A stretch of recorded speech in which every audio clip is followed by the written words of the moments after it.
નમસ્કાર મિત્રો, સ્વાગત છે તમારું અમારી YouTube ચેનલમાં। તો મિત્રો, ખેડૂતોએ હવે જે સબસિડી વાળું ખાતર છે તે ખાતર મેળવવા માટે મોબાઈલ એપ્લિકેશનના માધ્યમથી ફરજિયાત નોંધણી છે તે કરવાની રહેશે। તો આ નોંધણી કેવી રીતે કરી શકાય તેના વિશે સ્ટેપ બાય સ્ટેપ આજના વિડીયોમાં આપણે માહિતી મેળવી લેશું।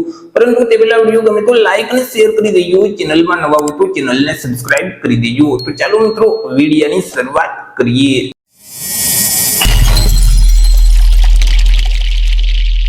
તો સૌથી પહેલા તો મિત્રો તમારે એક મોબાઈલમાં એપ્લિકેશન છે તે ઇન્સ્ટોલ કરવાની રહેશે। પ્લે સ્ટોર ને ઓપન કરી અને ત્યાં farm work for fertiliser sale નામની જે એપ્લિકેશન છે તેને તમારે ઇન્સ્ટોલ કરી લેવાની રહેશે। એપ્લિકેશનનું આઇકોન છે તે આ મુજબનું જોવા મળશે। મિનિસ્ટ્રી ઓફ એગ્રીકલ્ચરની એપ્લિકેશન છે તેને તમારે ઇન્સ્ટોલ કરવાની રહેશે। એપ્લિકેશન ઇન્સ્ટોલ કરી અને તેને ઓપન કરશો એટલે આ મુજબની સ્ક્રીન છે તે જોવા મળશે। હવે અહીં એપ્લિકેશનની બાય ડિફોલ્ટ લેંગ્વેજ છે તે ઇંગ્લિશ હશે, પરંતુ તમે તેને જો ગુજરાતી કે હિન્દીમાં લેંગ્વેજ રાખવા માંગતા હોય તો અહીં જે લેંગ્વેજનો ઓપ્શન આપેલ છે તેના ઉપર ક્લિક કરશો તો અલગ અલગ લેંગ્વેજ જોવા મળશે। તેમાં તમે ગુજરાતી સિલેક્ટ કરશો તો એપ્લિકેશનની જે લેંગ્વેજ છે તે ગુજરાતી થઈ જશે। આગળ તમારે લોગિન છે તે કરવાનું રહેશે। તેના માટે અહીં જે ગેટ સ્ટાર્ટ નો ઓપ્શન આપેલ છે તેના ઉપર તમારે ક્લિક કરી દેવાનું રહેશે, જેથી કરી આ મુજબની સ્ક્રીન છે તે ઓપન થઈ જશે। હવે મિત્રો, અહીં સૌથી પહેલા તો રાજ્યનું નામ છે તે સિલેક્ટ કરવાનું રહેશે। તમારે તેમાં ગુજરાતનું નામ પસંદ કરી દેવાનું રહેશે। ત્યાર પછી તમે લોગિન છે તે અલગ અલગ બે રીતે કરી શકશો। એક તો તમે તમારા આધાર કાર્ડના નંબરના માધ્યમથી લોગિન કરી શકશો, અથવા તો તમારી પાસે જે ફાર્મર આઈડી નંબર છે, ફાર્મર રજિસ્ટ્રી કરતી વખતે તમને જે આઈડી નંબર આપવામાં આવેલા છે તે ફાર્મર આઈડી ના માધ્યમથી તમે લોગિન કરી શકો છો। તો તમારે ફાર્મર આઈડી ના માધ્યમથી લોગિન કરવું હોય તો અહીં ફાર્મર આઈડી નો ઓપ્શન સિલેક્ટ કરી અને તમારા જે ફાર્મર આઈડી નંબર છે તે નંબર અહીં તમારે ટાઈપ કરી દેવાના રહેશે। નીચે એક સેન્ડ ઓટીપી નો ઓપ્શન જોવા મળશે, તેના ઉપર તમારે ક્લિક કરવાનું રહેશે, જેથી કરી આધાર કાર્ડ જોડે જે મોબાઈલ નંબર લિંક છે તેમાં એક ઓટીપી જશે। તેમાં જે 6 ડિજિટ નો ઓટીપી આપેલું હોય તે નીચે ઓટીપી ના બોક્સમાં ટાઈપ કરી અને વેરીફાઈ નું જે ઓપ્શન આપેલ છે તેના ઉપર તમારે ક્લિક કરવાનું રહેશે, જેથી કરી મિત્રો આ મુજબની એક સ્ક્રીન છે તે ઓપન થઈ જશે। હવે મિત્રો, અહીં તમારી જમીનની વિગત છે તે ઓટોમેટિક લઈ લેશે। જો તમે તમારા ફાર્મર આઈડી ના માધ્યમથી તમે લોગિન કરેલ છે તો તમારી જે પ્રોફાઇલ છે તે પ્રોફાઇલમાં માહિતી ઓટોમેટિક આવી જશે। અહીં જમીનની વિગત તે તમામ માહિતી ઓટોમેટિક લઈ લેશે। ડાયરેક્ટ તમારે જે નીચે માય ફાર્મર નો ઓપ્શન આપેલ છે તેના ઉપર જ તમારે સીધું ક્લિક કરી દેવાનું રહેશે। પરંતુ જો તમારી પાસે ફાર્મર આઈડી નંબર નથી, તમે આધાર નંબરના માધ્યમથી લોગિન કરવા માંગતા હોય તો અહીં ગુજરાતનો ઓપ્શન સિલેક્ટ કરી અને તમારા જે આધાર કાર્ડના નંબર છે તે નંબર અહીં તમારે ટાઈપ કરી દેવાના રહેશે। ત્યાર પછી અહીં જે સેન્ડ ઓટીપી નો ઓપ્શન આપેલ છે તેના ઉપર તમારે ક્લિક કરવાનું રહેશે। જેવું તમે સેન્ડ ઓટીપી ના બટન ઉપર ક્લિક કરશો એટલે તમારા આધાર કાર્ડ જોડે જે મોબાઈલ નંબર લિંક છે તેમાં એક 6 ડિજિટ નો ઓટીપી જશે। તેમાં જે ઓટીપી હોય તે ઓટીપી આ બોક્સમાં અહીં તમારે ટાઈપ કરી દેવાનું રહેશે અને વેરીફાઈ નો જે ઓપ્શન આપેલ છે તેના ઉપર તમારે ક્લિક કરી દેવાનું રહેશે। જેવું મિત્રો તમે આધાર કાર્ડના નંબરના માધ્યમથી અહીં તમે લોગિન કરશો એટલે આ મુજબની સ્ક્રીન છે તે ઓપન થઈ જશે, કે જ્યાં સૌથી પહેલા તો તમારે જમીનની વિગત છે તે આપવાની રહેશે। અહીં તમને અલગ અલગ બે ઓપ્શન જોવા મળશે, તમે માલિક છો અને તમે માલિક નથી, એટલે કે આઈ એમ ઓનર અને આઈ એમ નોટ ઓનર। તો તમે જો જમીનના માલિક હોય તો અહીં જે આઈ M N honour no option આપેલ છે તેને સિલેક્ટ કરી દેવાનું રહેશે અને નીચે જે સબ કેટેગરી છે તેને સિલેક્ટ કરવાની રહેશે। જેમ કે સબ કેટેગરીમાં કયો કયો ઓપ્શન તમને જોવા મળશે, જેમ કે તમારું નામ મહેસૂલ રેકોર્ડમાં છે કે કેમ, જો તમારું નામ મહેસૂલ રેકોર્ડમાં હોય તો તે ઓપ્શન સિલેક્ટ કરી દેવાનું રહેશે। તમે કાનૂની રીતે વારસદાર છો તો તમે તે ઓપ્શન સિલેક્ટ કરી શકો છો। તમારી પાસે જમીન છે, તમે જમીનના માલિક છો, પરંતુ વેચાણ અથવા તો રેકોર્ડ અપડેટ થયેલ ન હોય તો તમે ત્રીજા નંબરનો ઓપ્શન છે તે સિલેક્ટ કરી શકો છો। પરંતુ તમે જમીનના માલિક નથી તો I am not owner no option છે તેને તમારે સિલેક્ટ કરી દેવાનું રહેશે અને તેમાં જે સબ કેટેગરી છે તે સબ કેટેગરી સિલેક્ટ કરવાની રહેશે। જેમ કે હું ફોરેસ્ટ રાઇટ પટ્ટા હોલ્ડર છું। ત્યાર પછી તમે મંદિરની જમીનમાં જો ખેતી કરતા હોય તો તે ઓપ્શન તમારે સિલેક્ટ કરી દેવાનું રહેશે। સરકારી અથવા તો સંસ્થાકીય અથવા તો કેવીકે જમીન પર ખેતી કરો છો, અથવા તો સામુદાયિક જમીન પર ખેતી કરો છો, કે ડુબાણ જમીન પર તમે ખેતી કરો છો, તમે જે જમીન પર ખેતી કરતા હોય તમને જે ઓપ્શન લાગુ પડતું હોય તે ઓપ્શન સિલેક્ટ કરી દેવાનું રહેશે। ત્યાર પછી અહીં જે નેક્સ્ટ નો ઓપ્શન આપેલ છે તેના ઉપર તમારે ક્લિક કરવાનું રહેશે।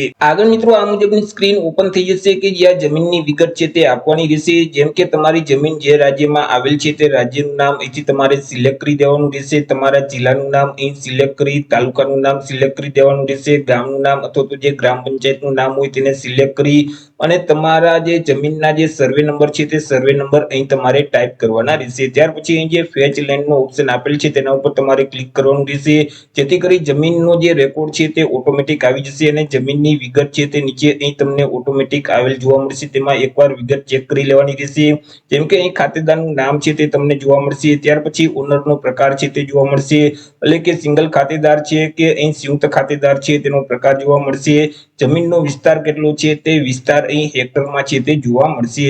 ત્યાર પછી અહીં જે સબમિટનો ઓપ્શન આપેલ છે તેના ઉપર તમારે ક્લિક કરી દેવાનું રહેશે। જેવું મિત્રો તમે સબમિટના બટન ઉપર ક્લિક કરશો એટલે અહીં તમારી જમીનની વિગત છે તે એડ થઈ જશે, સક્સેસફુલ થઈ જશે। આ મુજબ નીચે તમને સ્ક્રીન છે તે જોવા મળશે। ત્યાર પછી મિત્રો તમારે અહીં જે રિટર્ન ટુ માય ફાર્મનો ઓપ્શન છે તેના ઉપર તમારે ક્લિક કરવાનું રહેશે, પરંતુ તમારી પાસે જો એક કરતા વધારે ખાતા છે તો તમે બીજા ખાતાની વિગત એડ કરવા માંગતા હોય તો અહીં જે એડ લેન્ડ રેકોર્ડનો ઓપ્શન આપેલ છે તેના ઉપર ક્લિક કરી અને તમે બીજા ખાતાની વિગત છે તે પણ એડ કરી શકો છો। આગળ મિત્રો ખાતરની પસંદગી કરવા માટે, પાકની પસંદગી કરવા માટે અહીં જે રિટર્ન ટુ માય ફાર્મનો ઓપ્શન આપેલ છે તેના ઉપર તમારે ક્લિક કરવાનું રહેશે, જેથી કરી આ મુજબની સ્ક્રીન છે તે ઓપન થઈ જશે। કે જ્યાં સૌથી પહેલા તો તમારે તમારા પાકને સિલેક્ટ કરવાનું રહેશે કે તમે કયા પાક માટે ખાતર લેવા માંગો છો। તો અહીં મિત્રો તમને અલગ અલગ પાક છે તે જોવા મળશે, તેમાં તમે કયા પાક માટે તમે ખાતર લેવા માંગો છો તે પાકની પસંદગી કરી લેવાની રહેશે। પરંતુ અહીં જે પાકનું લિસ્ટ છે તેમાં જો તમારા પાકનું નામ ન હોય તો અહીં તમે સર્ચ પણ કરી શકો છો અને તમે તે પાકને સિલેક્ટ કરી શકો છો। પાકની પસંદગી કર્યા પછી આગળ ખાતર માટે અરજી કરવા માટે અહીં જે કન્ફર્મ ક્રોપ સિલેક્શનનો ઓપ્શન આપેલ છે તેના ઉપર તમારે ક્લિક કરી દેવાનું રહેશે, જેથી કરી આ મુજબની એક સ્ક્રીન છે તે ઓપન થઈ જશે।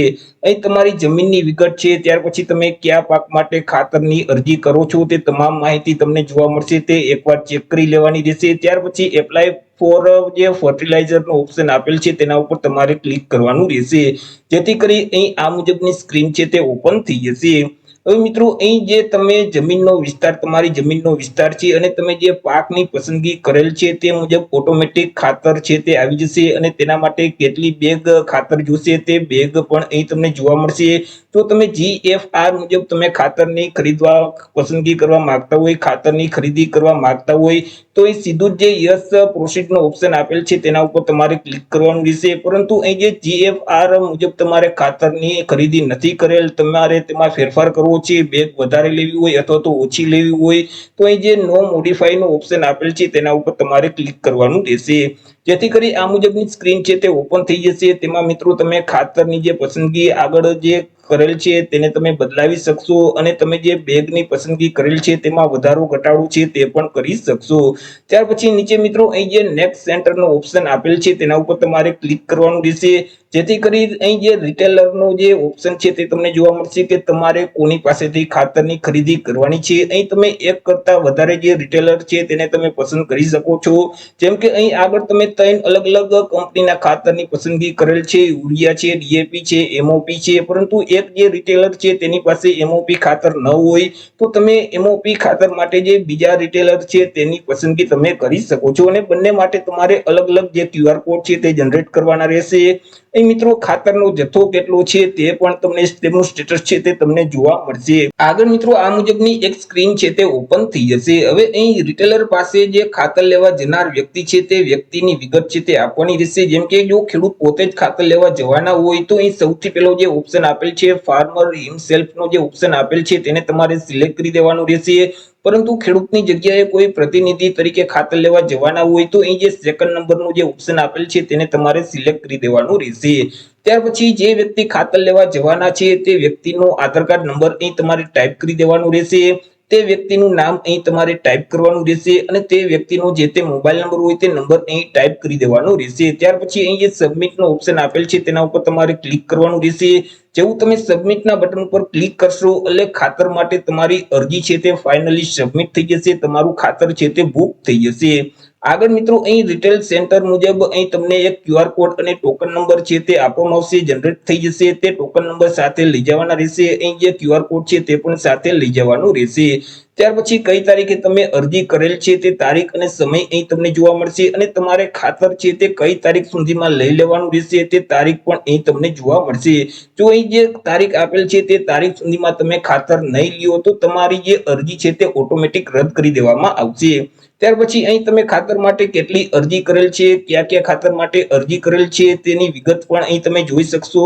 અને તમે જો કેન્સલ કરવા માંગતા હોય તો નીચે તમને એક કેન્સલ બુકિંગ નો ઓપ્શન આપેલ છે, તેના ઉપર તમે ક્લિક કરશો તો તમે જે ખાતર માટે બુકિંગ કરાવેલ છે તે બુકિંગ તમારું રદ કરી દેવામાં આવશે. તો આવી રીતે મિત્રો ખેડૂતોએ હવે જો ખાતર મેળવવું હોય તો ખાતર મેળવવા માટે ફરજિયાત ઓનલાઈન નોંધણી છે તે કરવાની રહેશે, અને તમે જાતે જ મોબાઈલમાંથી ઓનલાઈન નોંધણી છે તે કરી શકો છો. તો આશા રાખું છું વિડીયો પસંદ પડ્યો હશે. વિડીયો પસંદ પડ્યો તો લાઈક અને શેર કરી દેજો. ચેનલમાં નવા હોય તો ચેનલને સબસ્ક્રાઇબ કરી દેજો.